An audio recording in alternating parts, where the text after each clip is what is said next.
All right, Chad Hasty Show, News Talk 95.1 FM, 790 AM, KFYO. Thank you for tuning in this morning.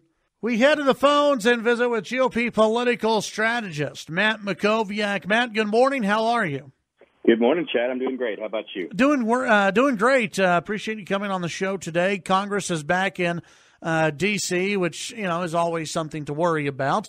One of the top things right now. Hey, we've lost sight of this whole Dreamer debate. That's kind of gone out the window. No one's talking about that. It's now all about guns and gun control and school security. At the end of the day, the president of the United States, he's come out and talked about raising the age to 21 years old. He's talked about banning bump stocks, and he's talked about improving the background check system. At the end of the day, what would you bet is actually going to make it through Congress? Because the congressional leaders have been pretty quiet compared to the president. Yeah, and that's obviously the big question.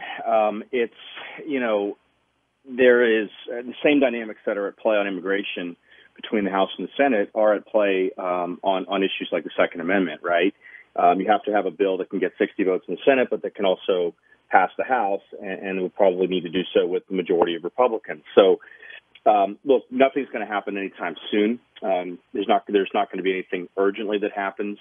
I do think an effort to ban bump stocks, whether it's done through the executive branch, through the Justice Department and ATF, or whether it's done legislatively, appears likely. I think that the Cornyn bill, the bipartisan bill with Senator Chris Murphy of Connecticut, the so-called Fix NICS bill, which is going to tighten up background checks, I think has a lot of momentum behind it. It already passed the House, and so I think it can pass the Senate fairly soon, and the president's already said that he supports it.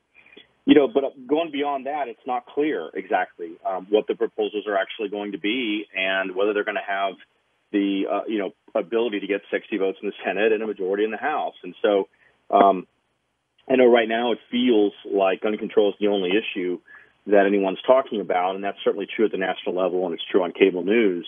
But Congress is always doing multiple things at one time, and in fact, they do have a spending bill deadline that comes back around with the omnibus.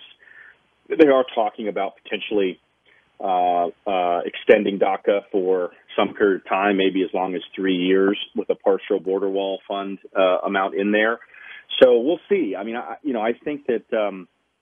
I think there's obviously, some interest in doing something meaningful in light of Parkland, but exactly what that will be and what can get through both houses with bipartisan support, I think still remains to be seen. Well, and I think that it's good that it takes some time, because with something like this, you don't want to just go off of emotion, correct?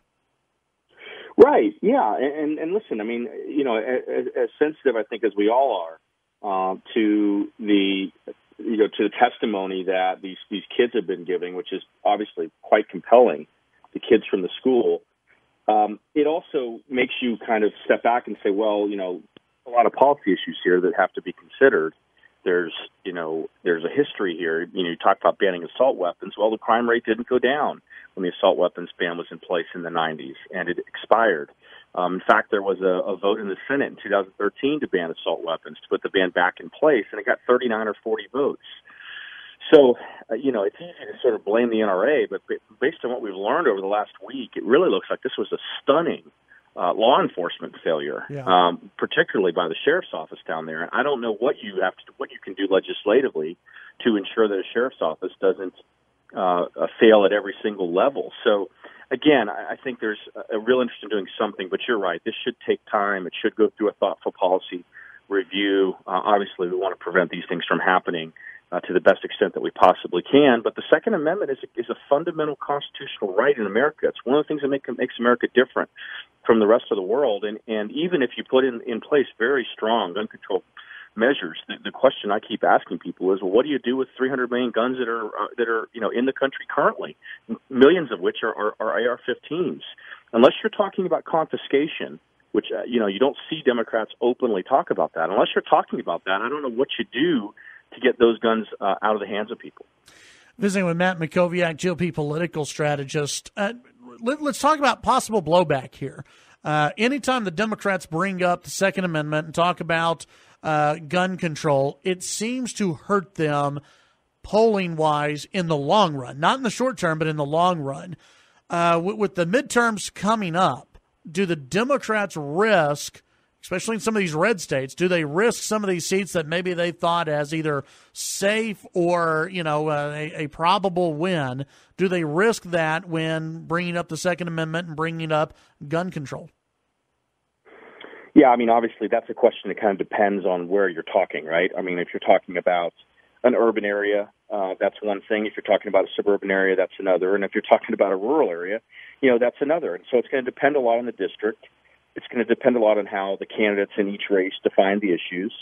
I think Republicans want to define Democrats as being in favor of banning all semi-automatic weapons and being in favor of confiscation and undoing the Second Amendment.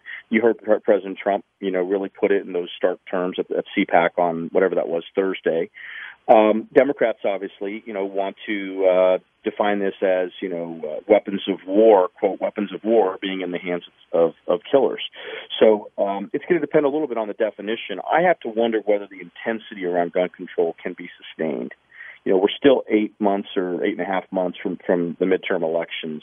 We're going to be on to some other crisis, some other controversy, some other issue, the economy, North Korea, immigration. Who knows what is going to consume the midterm elections. I do believe gun control on guns will be part of it.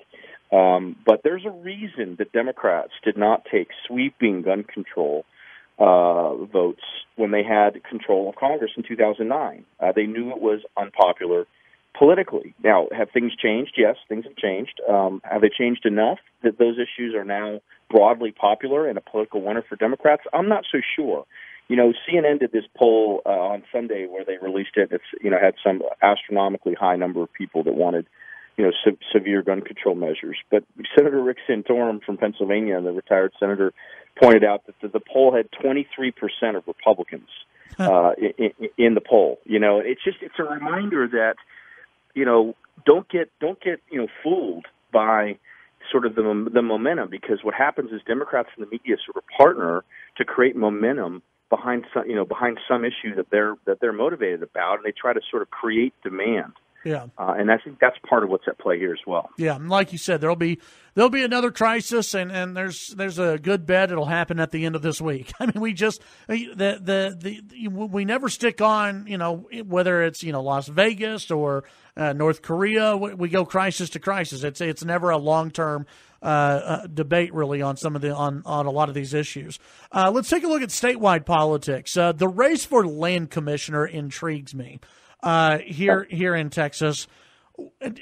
Obviously, George P. Bush has a lot of name recognition. So does Jerry Patterson. What do you think?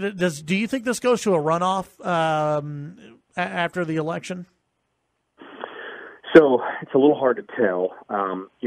If you kind of evaluate campaigns based on sort of traditional metrics, fundraising, name identification, organization, paid media, voter contact, all those factors, then no, I don't think there's going to be a runoff. I think George P. will avoid a runoff and will get, 52 or 55 or 58% of the vote in a four-way field. Because if you look at it, I mean, he's got $3 million. Jerry Patterson has raised about $100,000, barely enough to run for state house or state senate. That being said, I mean, I think you have to point out that Jerry has found two issues that resonate. Certainly one issue that resonates with Republican primary voters, and that is the Alamo. And so, to me, I'm not sure the Bush team looks like a team that's worried. Right? They seem to be running the campaign they want to run, ignoring their opponents, running sort of a paid media campaign rather than a retail campaign where you're trying to touch voters individually, which is kind of what Patterson's doing with these candidate forums. So we'll see. What's really striking here is Patterson and Bush both are extremely confident. I happened to be sitting next to Patterson at a dinner two weeks ago, and he's very convinced this thing's going to a runoff. But I actually talked to someone pretty high up with the Bush campaign just in the last couple of days, and they're very convinced it's not going to a runoff, and they're not all that worried. So, obviously somebody's right and somebody's wrong, and we're going to know in 8 days what happens. There's probably more to say about that race, but you're right, it is interesting. There's obviously Bush dynasty issues there. There's the future of the state, the future of the party, George P. Bush's future. hurricane recovery, the future of the Alamo. For a race, for an office that most people don't really know what it does, there's a lot of interest there. Yeah, absolutely. Matt, let's see. I know it's about time to wrap this conversation up. So tell folks where they can find your podcast and how they can sign up for your newsletter as well. Yeah, my podcast is called Mac on Politics. It's with the Washington Times. Most recent episode is on the Second Amendment. We go into all those issues of gun control with a real expert named Stephen Gutowski that your listeners may not know. He's a writer for Washington Free Beacon. Great episode with him. And then my newsletter that we do every weekday is called Must Read Texas. 3,000 Texans get it every day. We synthesize and summarize all the news around the state, put it in one email, and deliver it to your inbox. You can get a free 7-day trial at mustreadtexas.com. All right, Matt, as always, appreciate your time. We'll visit with you next week.